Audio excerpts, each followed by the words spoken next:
আসসালামু আলাইকুম রহমতুল্লাহি আবরাকাতু। পরিবর্তনের এই বাংলায় আপনাদেরকে স্বাগত জানাই। এই পরিবর্তন অনেকের কাছেই তিক্ত অভিজ্ঞতা, কিন্তু মনে রাখবেন এটি বাংলার বর্তমান বাস্তবতা। এখন প্রশ্ন হচ্ছে, এই তিক্ত বাস্তবতাকে কি মিষ্টতায় পরিবর্তন করা যাবে? অবশ্যই যাবে। ভারতের মুসলমানদের মধ্যে যদি রাজনৈতিক সচেতনতা তৈরি হয়, তাহলে ভারতের মুসলমানরা সস্তা রাজনৈতিক টার্গেট হওয়া থেকে বেঁচে যাবে। আর যদি রাজনৈতিক টার্গেট হওয়া থেকে বেঁচে যায়, তখন রাজনৈতিক দলগুলো তাদের এজেন্ডা এবং ন্যারেটিভ পরিবর্তন করতে বাধ্য হবে এবং মুসলমানদেরও সামাজিক পরিবর্তন ঘটবে, যেমন জ্ঞান চর্চা, ধার্মিকতা, সামাজিকতা এবং জাতীয়তাবোধে। আমি রাজনীতি করতে বারণ করছি না, রাজনৈতিক টার্গেট হওয়া থেকে বাঁচতে বলছি। এই যে বাংলায় রাজনৈতিক পরিবর্তন হলো, এই পরিবর্তন প্রক্রিয়াকে গভীরভাবে বিশ্লেষণ করলে দেখবেন বিজেপির রাষ্ট্রবাদকে সামনে রেখে অরাজনৈতিক রাষ্ট্রীয় সংস্থাগুলো নির্বাচনটি করানো। অরাজনৈতিক রাষ্ট্রীয় সংস্থাগুলো কখন এক অদৃশ্য পার্টি হয়ে নির্বাচনে লড়ে জানেন? একটি গণতান্ত্রিক সেকুলার রাষ্ট্রের কয়েকটি স্থায়ী পিলার্স থাকে, যেমন এনএসএ অর্থাৎ ন্যাশনাল সিকিউরিটি, জুডিশিয়ারি অর্থাৎ বিচার বিভাগ, ন্যাশনাল এজেন্সিস অর্থাৎ সিবিআই, ইডি, ডিসিআই, ইসিআই, এরপরে অ্যাডমিনিস্ট্রেটিভ অর্থাৎ প্রশাসনিক বিভাগসমূহ, এবং CAPF central arm police force, যার আন্ডারে বিএসএফ আছে, সিআরপিএফ আছে, সিআইএসএফ আছে, আইটিবিপি, এসএসবি। মনে রাখবেন এই প্রতিষ্ঠানগুলো এমএলএ এমপিদের মতো 5 বছরের পলিসি মেকার নয়, বরং স্থায়ী কর্মী। এই সংস্থাগুলো দেশকে মজবুতির সাথে সবসময় ধরে রাখে। এখন প্রশ্ন হচ্ছে, রাষ্ট্র পিছন থেকে নির্বাচন কখন লড়ে? তার আগে একটি গল্প বলছি, হয়তো আপনি এটি শুনে থাকবেন। একজন ব্যক্তি একটি ছাগল নিয়ে যাচ্ছে। রাস্তায় একজন তাকে বলছে যে, কুত্তা নিয়ে কোথায় যাচ্ছ? প্রথম ব্যক্তির এই কথায় তার কোনো পরিবর্তন ঘটেনি, কিন্তু রাস্তায় বেশ কয়েকজন যখন তাকে বলল, কুত্তা নিয়ে কোথায় যাচ্ছ, তখন সে ছাগলটিকে ছাগল বলে আর বিশ্বাস করতে পারছে না। তারও মনে হচ্ছে সত্যি কি এটি ছাগল না কুত্তা। মনে রাখবেন এই গল্পে কুত্তা শব্দটি ন্যারেটিভ।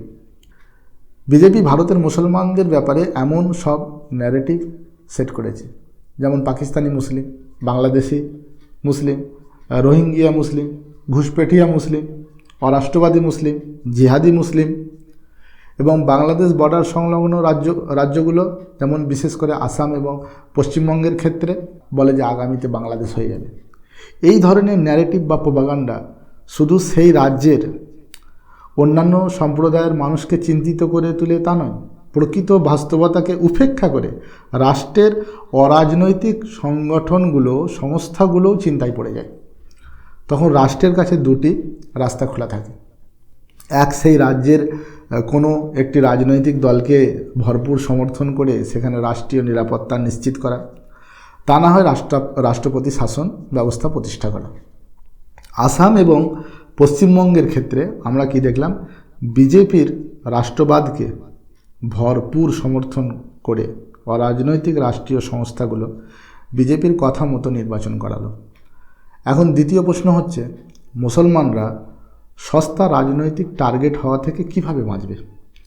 সর্বপ্রথম আমাদেরকে ভারতের রাজনৈতিক দলগুলোর এজেন্ডা এবং ন্যারেটিভকে বুঝতে হবে।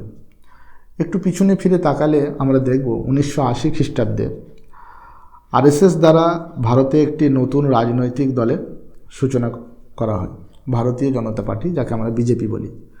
1984-তে জাতীয় পর্যায়ে নির্বাচনে দাঁড়িয়ে বিজেপি মাত্র 2টি আসন পেল, গুজরাটে এবং একটি অন্ধ্রপ্রদেশে সম্ভবত। রাষ্ট্রীয় পর্যায়ে নির্বাচনে দাঁড়িয়ে মাত্র 2টি আসন, স্বাভাবিকভাবে বিজেপির কাছে এটি চিন্তার বিষয় ছিল। তাই পার্টিকে জনগণের কাছে জনপ্রিয় করে তুলতে এমন পলিসির প্রয়োজন যা কংগ্রেসের থেকে ভিন্ন হবে। তখন ভারতের রাজনীতিতে একটি নতুন রাজনৈতিক দৃষ্টিভঙ্গি তৈরি করা হলো, জয় শ্রীরামের রাজনীতি, রামের নামে রাজনীতি, ধর্মের নামে রাজনীতি। বিশ্ব হিন্দু পরিষদ যেটা আরএসএসের একটি শাখা সংগঠন, তথাকথিত রাম জন্মভূমির পুনর্দখলের প্রচার শুরু করল। ফলে 1989 লোকসভা নির্বাচনে বিজেপি 2 থেকে বেড়ে 45টি আসন লাভ করল। এই আইডিওলজি যে ভারতের রাজনীতিতে এইভাবে কাজ করবে বিজেপি চিন্তাও করতে পারেনি। ফলে লালকৃষ্ণ আদবানি 1990 রাম জন্মভূমি পদযাত্রা শুরু করলো এবং 1991 লোকসভা নির্বাচনে বিজেপি 120টা আসন পেল। 1991 পর থেকে এখন পর্যন্ত বিজেপি 100টার নিচে কখনো সিট পায়নি। 1992 বাবরি মসজিদ ধ্বংস করা হলো। হিন্দুত্ববাদী রাজনীতির একমাত্র মুখ হিসাবে বিজেপি ডমিনেট করতে শুরু করলো। এখন মুসলমানরা যদি সস্তা রাজনৈতিক টার্গেট হওয়া থেকে বাঁচতে চায়, তাহলে রাজনৈতিক সমর্থনের পরিধিটা মুসলমানদেরকে বাড়াতে হবে। বিজেপি বিদ্বেষ অন্তর থেকে দূর করতে হবে। নির্দিষ্ট কোনো রাজনৈতিক দলের ভোট ব্যাংক হয়ে থাকলে চলবে না। গণতান্ত্রিক ব্যবস্থাপনায় রাষ্ট্র সর্বোপরি। সেখানে মুসলমানরা যদি তিতোতে চুকচুক আর মিষ্টিতে গবগব এই পন্থায় চলতে থাকে, তাহলে সস্তা রাজনৈতিক টার্গেট হওয়া থেকে বাঁচতে পারবে না। তখন মুসলমানদেরকে নানান বিদ্বেষমূলক ন্যারেটিভের সম্মুখীন হতে হবে এবং যার পরিণতিস্বরূপ সাম্প্রদায়িক দাঙ্গা অপেক্ষা করে আছে। কিন্তু আফসোস, তারপরও আমাদের মুসলিম তথাকথিত নেতারা মুসলমানদের আগামীর বিপদ দেখেও দেখতে পাচ্ছে না।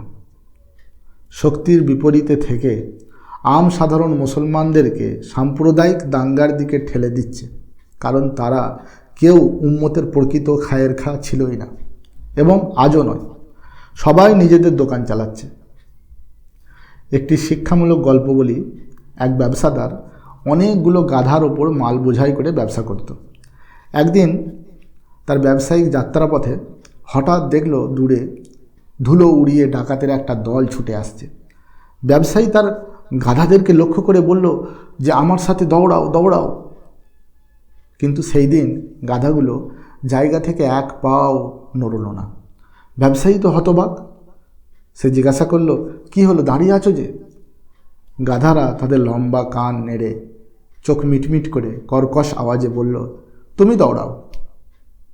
এখানে প্রশ্ন এটা নয় দুশ্মনকে, প্রশ্ন হচ্ছে গাধা কেন দৌড়াবে? গাধারা দৌড়ালে কি গাধাদের অবস্থানের কোনো পরিবর্তন হবে? ভারতের মুসলমানদের একটু চিন্তা করে দেখা উচিত।